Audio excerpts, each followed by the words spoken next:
Bem-vindo ao programa Deus à Porta. É um prazer estar consigo para mais este tempo espiritual que acreditamos vai ser uma bênção para si. Nós vamos começar por ler uma passagem em São João, no capítulo 1, versículos 11 e 12, diz o seguinte: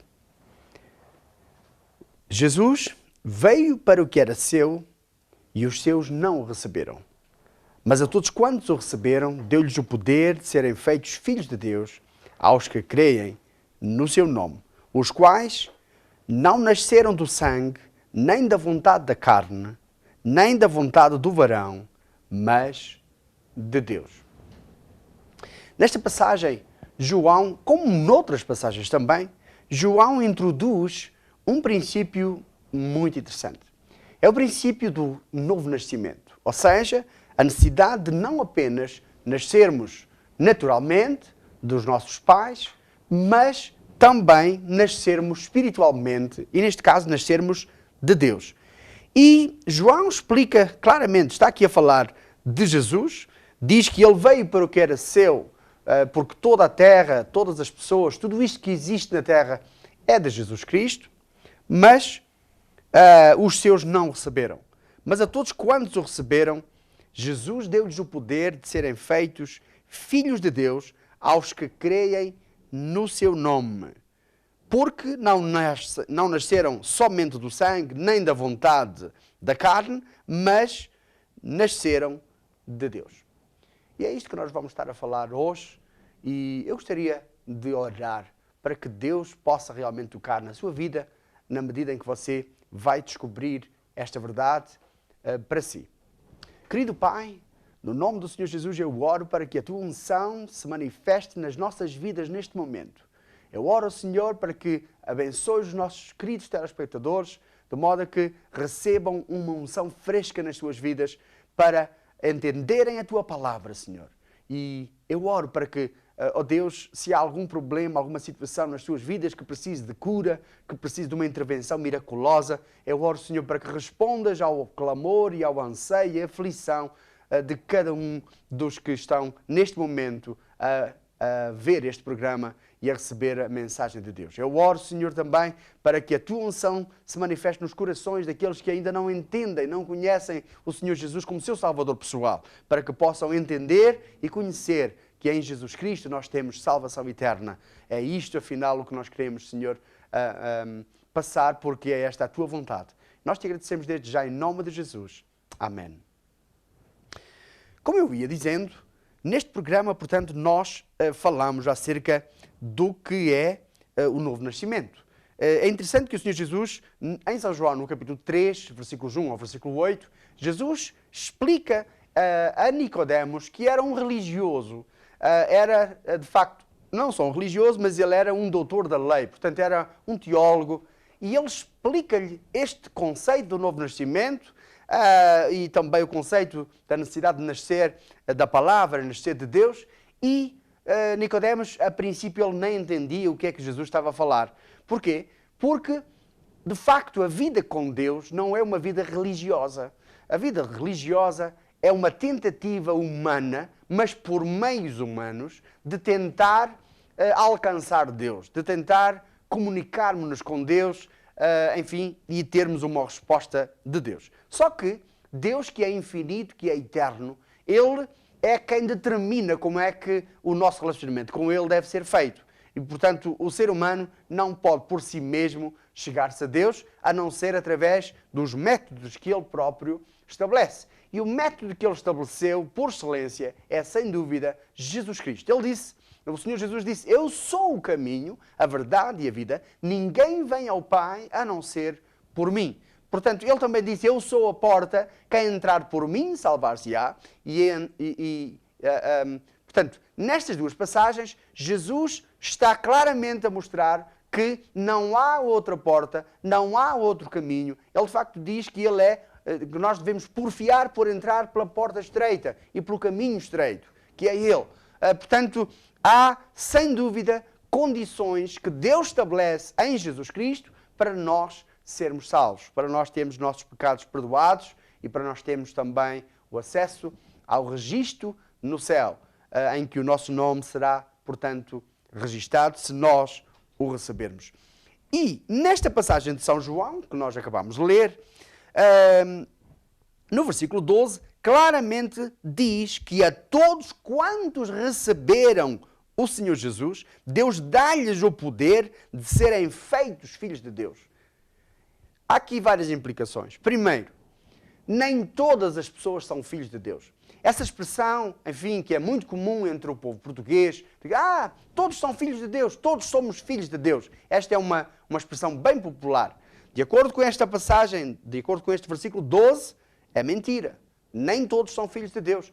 Todos são criaturas de Deus, sim. Mas nem todos são filhos de Deus. Porque aqui diz que ele veio para que era seu, mas os seus não o receberam.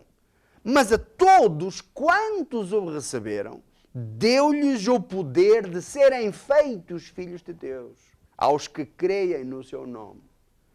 Quero com isto dizer que só as pessoas que creem em Jesus, e não só que creem em Jesus como seu Salvador pessoal, mas também que o recebem no coração, é que são filhos de Deus.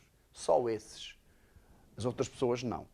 As outras pessoas, enfim, como por exemplo o ladrão que na cruz blasfemou de Jesus, não está no paraíso. Portanto, não era um filho de Deus, porque no céu vão todos os filhos de Deus. Para o céu vão todos os filhos de Deus. Mas os que não são filhos de Deus não vão para o céu. Portanto, é importante nós sabermos que estes são princípios inquestionáveis da palavra de Deus. Aqui não há qualquer argumento possível em relação ao que está escrito na palavra de Deus. É preciso nascer de novo. Porque depois diz logo a seguir no versículo 13, os quais, portanto, esses que creem no nome do Senhor Jesus e, portanto, foram feitos, portanto, receberam Jesus como Salvador e, portanto, foram feitos filhos de Deus, esses não nasceram do sangue, nem da vontade de carne, nem da vontade do varão, mas de Deus. Portanto, não há aqui, digamos, isto não é alguma coisa que eu possa fazer por mim mesmo, a não ser duas coisas bem simples. Primeiro, eu tenho que crer em Jesus, que Jesus é a dádiva de Deus para eu ser salvo. Deus Pai me amou de tal maneira que deu Jesus Cristo para que Ele fosse o meu substituto na cruz. Em vez de eu morrer, eu tinha de facto condenação. A Bíblia diz que todos pecaram e destituídos estão da glória de Deus. Portanto, esta é uma condição com a qual todo o ser humano nasce. Nós, claro que não é a partir do momento em que temos consciência. A Bíblia diz que deixai vir a mim os meninos, porque deles é o reino dos céus. Quer dizer que os meninos, sem dúvida, se partirem para a eternidade, vão estar com Deus. Mas, desde o momento em que uma criança começa a ter consciência do bem e do mal, começa a ter consciência de que, quando faz alguma coisa, está realmente a falhar em relação a Deus, em relação àquilo que é moral, aquilo que são os princípios eternos, então, desde esse momento, essa pessoa, portanto, é responsável pela sua vida eterna. Portanto, quem é responsável pela vida eterna não é Deus, sou eu.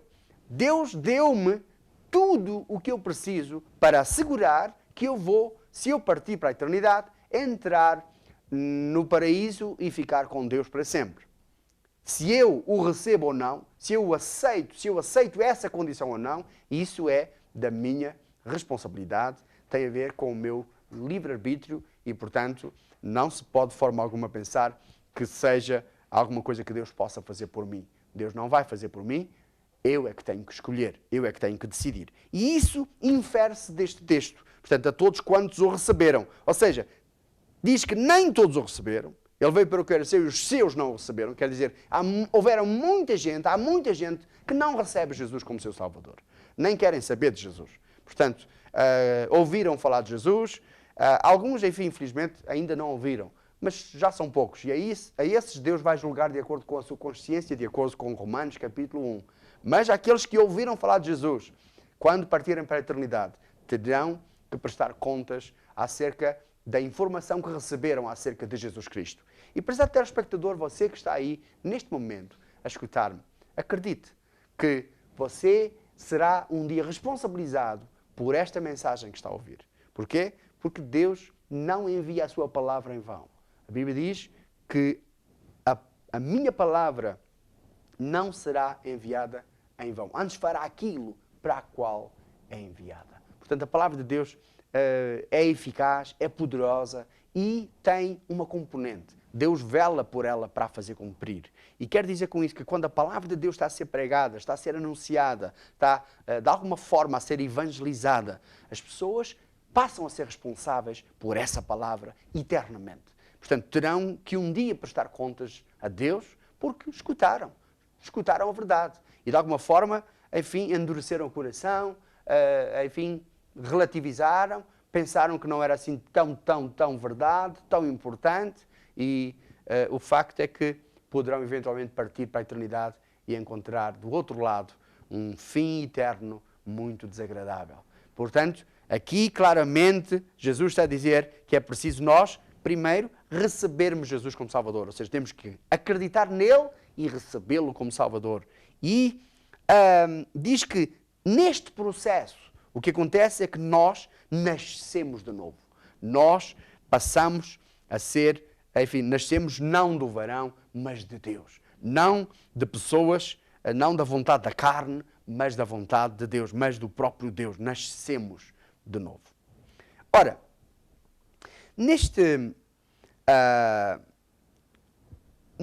texto, e de acordo, enfim, com este princípio do novo nascimento, o que eu gostaria de explicar é o seguinte, é que existem várias passagens na palavra de Deus que nos mostram o que é que acontece quando a pessoa recebe Jesus como Salvador.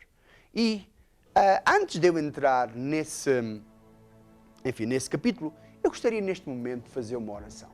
Gostaria de orar por si, que está neste momento do outro lado a ver este programa e está a pensar nestas palavras que eu tenho estado a falar. E eu quero lhe fazer desde já um convite. Se você quer receber Jesus Cristo como Salvador, se você neste momento acredita que Jesus morreu em seu lugar, que Ele deu a sua vida por si para perdoar os seus pecados, e não só alguns, mas todos os seus pecados, para lhe lavar da imundície do pecado e para também escrever o seu nome no livro da vida. Se você quer fazer tomar esta decisão, eu gostaria de orar então consigo e queria que você orasse comigo. Faça comigo esta oração. Eu vou-lhe pedir para fazer o favor de fechar os seus olhos. Não é que seja nada do outro mundo, enfim, coisa esquisita. É simplesmente para nós ficarmos mais, reverendos em relação a Deus, que nos está a ver, que está perto de nós. Está aqui e está aí consigo também. Então ore comigo. Querido Pai Celestial, eu venho à Tua presença em nome de Jesus, pedindo perdão de todos os meus pecados. Eu sou um pecador. Confesso que eu sei que eu sou um pecador e, portanto, mereço morte eterna. Mas eu também sei que Jesus Cristo, Teu amado Filho, foi enviado por Ti, por causa do Teu grande amor por mim e por toda a humanidade, para dar a sua vida como meu substituto, como o meu Cordeiro Pascal, que havia de ser meu substituto na cruz, morrendo em meu lugar, vertendo o seu sangue em meu lugar, dando a sua vida em meu lugar, para me resgatar, para me perdoar, para me tirar do charco de lodo, do pecado e do mundo, para me tirar das garras de Satanás e do reino das trevas. Eu acredito em Jesus Cristo como o meu Salvador pessoal e eu aceito com todo o meu coração. Eu aceito Jesus. Eu te convido, Senhor Jesus, a entrares agora na minha vida. Eu quero nascer de novo agora mesmo, Senhor. Perdoa-me, ó Deus, e aceita-me de volta. E neste momento eu oro para que me enches com o Teu Espírito Santo, para que eu nasça de Deus, como diz a Tua palavra em São João, capítulo 1, versículos 11 a 13. Eu oro, Senhor, para que neste momento eu nasça de novo. Que o Teu Espírito, Senhor, tenha completa liberdade na minha vida para transformar o meu coração, para transformar a minha natureza, em nome de Jesus Cristo. Faz-me participante da natureza divina, ó Deus, eu te peço, no nome de Jesus. E por fim, Senhor, escreve o meu nome, por favor, no livro da vida. E conta comigo, eu vou-te seguir todos os dias da minha vida. É isto que eu estou a comprometer-me neste momento. Eu te dou também a minha vida, Senhor. Sê o meu Senhor e Salvador. Ó Deus, em nome de Jesus, aceita-me. Eu te peço, em nome de Jesus. Amém. Se você fez esta oração de coração, se você fez esta oração com o coração sincero, saiba que Deus está neste momento a responder. Os anjos estão desde já a escrever o seu nome no livro da vida. Você está registado no céu. Você está registado no livro que é a garantia da eternidade com Deus. E, portanto, você nasceu de novo. Você talvez não sinta muito ainda, mas você vai sentir nos próximos dias. E a grande pergunta que eu gostaria de responder é: bem, eu aceitei Jesus e a partir de agora eu devo fazer o quê? E é isso que eu gostaria, até ao final deste programa, explicar algumas coisas que você precisa saber. Primeiro, você acabou por descobrir que primeiro você era um pecador, que você precisava de um Salvador e que o Salvador é Jesus Cristo. Você também descobriu que você tinha que receber Jesus acreditando nele de todo o seu coração. Você fez isto através de uma oração. A Bíblia diz que se com a tua boca confessares ao Senhor Jesus e com o teu coração creres que Deus o ressuscitou dos mortos, serás salvo. Portanto, o que você tem que fazer é confessar. Crer no coração e confessar com a boca. Portanto, crer-se, diz que com o coração se crê para a justiça e com a boca se faz confissão para a salvação. Portanto, você creu com o coração e confessou com a sua boca que Jesus Cristo é o Senhor, que Jesus Cristo morreu, mas que ressuscitou e que é o Filho de Deus, então você é salvo.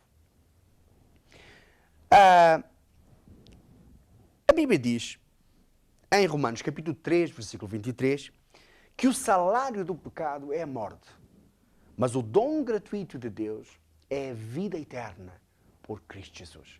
Portanto, você não tem que pagar.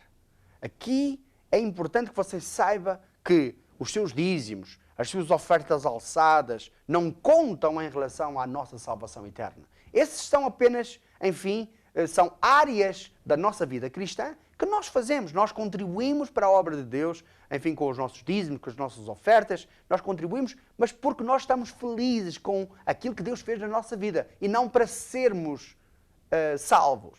Não. A salvação é gratuita. A salvação é gratuita. Você e eu não pagamos nada pela nossa salvação. Jesus pagou tudo. Ele pagou o preço. A Bíblia diz que nós fomos comprados por bom preço. Portanto, temos que receber isto, temos que aceitar isto, compreender isto. Portanto, o salário do pecado é a morte, mas o dom gratuito de Deus é a vida eterna por Cristo Jesus, nosso Senhor. Portanto, Deus deu-lhe a vida eterna, se você creu em Jesus. Em São João, no capítulo 3, versículo 23, o Senhor Jesus chama isto o novo nascimento. Diz que nós temos que nascer de novo. E, portanto, foi isto que aconteceu consigo, prezado telespectador. Você nasceu de novo. E isto implica que você, neste momento, não tem só uma natureza, mas tem duas naturezas.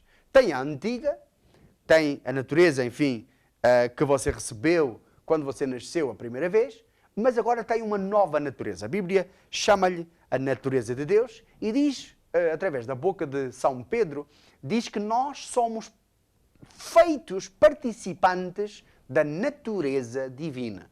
Quer com isto dizer que quando você crê no Evangelho, crê no Senhor Jesus como seu Salvador pessoal e o recebe no seu coração, através da crença do seu coração e da sua confissão de fé, portanto, com a sua boca, então o que acontece é que você não só nasce de novo, nasce de Deus, mas é participante da própria natureza dele. Quer com isto dizer que a sua natureza vai ter elementos divinos, vai ter elementos que são parecidos com a natureza de Deus. Portanto, você é participante da mesma natureza. E, portanto, você vai mudar. Você vai ter uma linguagem diferente. Se você, por exemplo, costuma, enfim, usar palavras torpes, enfim, praguejar, você vai notar que vai começar a sentir, enfim, um desconforto muito grande em pronunciar essas palavras. A sua consciência vai começar a doer. Se você, por exemplo, enfim, tem uma tendência para mentir muito, você vai sentir, enfim, cada vez que você mentir, você vai sentir a sua consciência mais viva, mais a gritar dentro de si, a dizer, para com essa linguagem, para com isso, para com essa atitude. Se você tinha uma tendência para ser muito invejoso, para você falar mal dos outros, para você, portanto, ser maldizente, para você, enfim, ser uma pessoa ciumento, iracundo, seja qual for essas tendências, que normalmente muitas vezes são tendências, enfim, muito desproporcionadas e, portanto, sem um fundamento correto, são distorcidas dentro da natureza humana, o que acontece é que você vai sentir na sua consciência uma necessidade de ser diferente. Você vai perceber que assim não está a agradar a Deus, que há alguma coisa errada. E isso é uma coisa que você vai experimentar. E é isto que é interessante. É que a vida com Deus não é apenas o que os pastores pregam do púlpito, mas é o que nós vivemos no dia a dia. Eu sou um pastor, mas antes de mais eu sou um cristão, que portanto, como você, também aceitou Jesus como Salvador e depois foi batizado nas águas e foi crescendo, foi lendo a Bíblia, foi orando, foi fazendo algumas coisas que foram essenciais para crescer. Portanto, saiba que isto é o que tem que acontecer na sua vida também. Mas, no entanto, para onde é que eu vou? Quais são algumas das coisas que me farão crescer espiritualmente? A Bíblia diz, em primeira epístola de João, capítulo 5, versículo 12, diz que quem tem o Filho tem a vida. Se você tem o Filho de Deus agora no seu coração, recebeu-o, portanto você acredite que tem Jesus dentro de si. Quer com isto dizer que se você tem o Filho de Deus, então você tem a vida eterna. Portanto, esta é uma garantia absoluta. Portanto, nascer de novo significa ter Jesus no coração. E quem tem o Filho tem a vida. Ora, neste caso, o que é que me vai fazer crescer?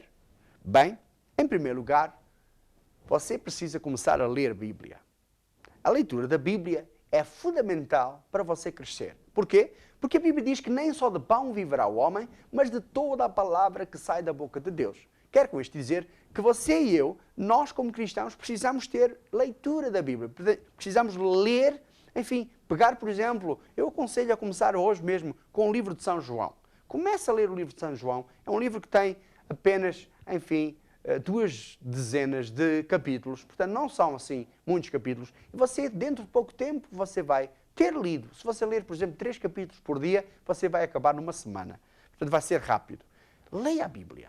E na medida que vai lendo a Bíblia, eu quero que você ore a Deus pedindo, porque Ele é o autor da Bíblia. Então, como Ele é o autor da Bíblia, peça a Deus para Deus lhe explicar, para Deus, enfim, lhe ajudar interiormente a você entender a palavra. Segunda coisa, ore. A oração é fundamental. Como é que eu oro? Eu quero que você entenda que orar não é necessariamente, enfim, estar a fazer repetições de orações. Há pessoas, enfim, que muitas vezes são ensinadas a repetir a oração do Pai Nosso 20 vezes, 30 vezes. Não, não é isso que é oração. Oração é uma conversa. E, tal como nós falamos uns com os outros, também nós podemos falar com Deus. Deus é um Deus pessoal, nós não o vemos. Mas o Senhor Jesus, mesmo antes dele falar, dele explicar acerca da oração do Pai Nosso, ele explicou. Ele disse, quando orares, entra no teu quarto, fecha a tua porta e ora a teu Pai que está em oculto e que vê em oculto. E teu Pai, que vê secretamente, te recompensará. Quero com isto dizer que você, quando você orar, você tem que exercitar a sua fé. Você tem que acreditar que Deus está ali. Você não o vê, mas Ele vê-o assim. E você tem que perceber que você está na presença dEle. Ele é omnipresente, quer dizer que Ele está em todo lugar simultaneamente. E, portanto, você deve orar a Ele, falando, converse, abra o coração, como você fala com um amigo, como você fala com qualquer outra pessoa. Fale com ele e abra o coração com ele. Se você o fizer, você vai começar a entender alguma coisa. É que você vai sentir no coração a voz de Deus. Dentro de si, de alguma forma, você vai começar a perceber que há alguém a falar consigo. E se você prestar atenção, você vai ver como Deus vai começar a explicar aquilo que é a vontade dele para si, pessoalmente. Porque Deus é um Deus que se liga, que se relaciona pessoalmente com cada um de nós. E Deus tem prazer em olhar para a nossa vida e em falar connosco pessoalmente para nos dar aquilo que é, afinal, o nosso destino. Porque Ele foi o nosso Criador. Ele, portanto, criou-nos com um propósito. E Ele, só Ele, sabe exatamente qual é a vontade dele para a nossa vida. Que é uma vontade única, que é uma vontade pessoal. Se você reparar, não há duas pessoas iguais, que tenham um destino igual. E, portanto, também para si, Deus tem um destino especial. E é isso que eu gostaria de dizer. Você, prezado telespectador, aceite isto hoje. Aceite e decida no coração começar uma nova vida com Deus. E começar a andar com o Senhor de todo o seu coração.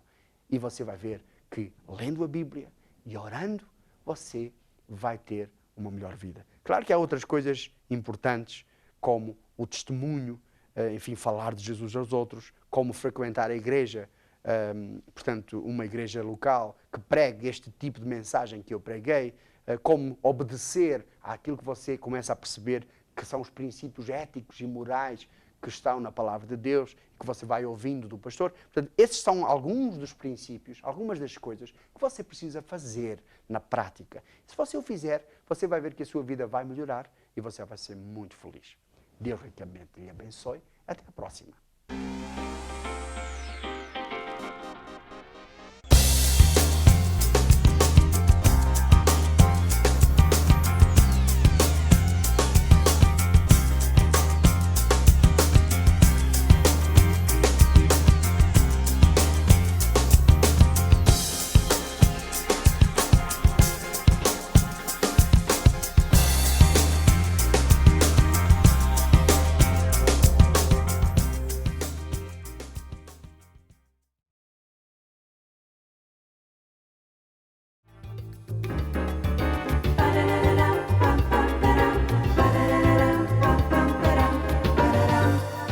Senhor meu Deus, quando eu, maravilhada, fico a pensar nas obras das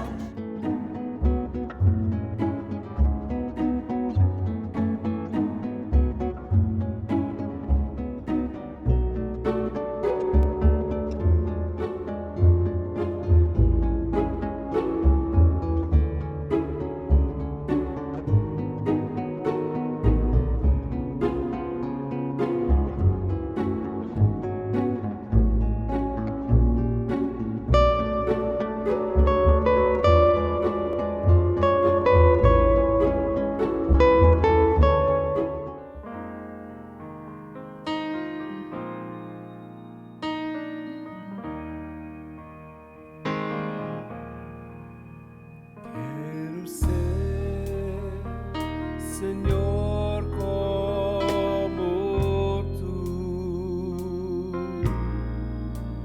Quero ser, Senhor, como tu. Muda-me, molda-me, renova-me, Senhor, para ser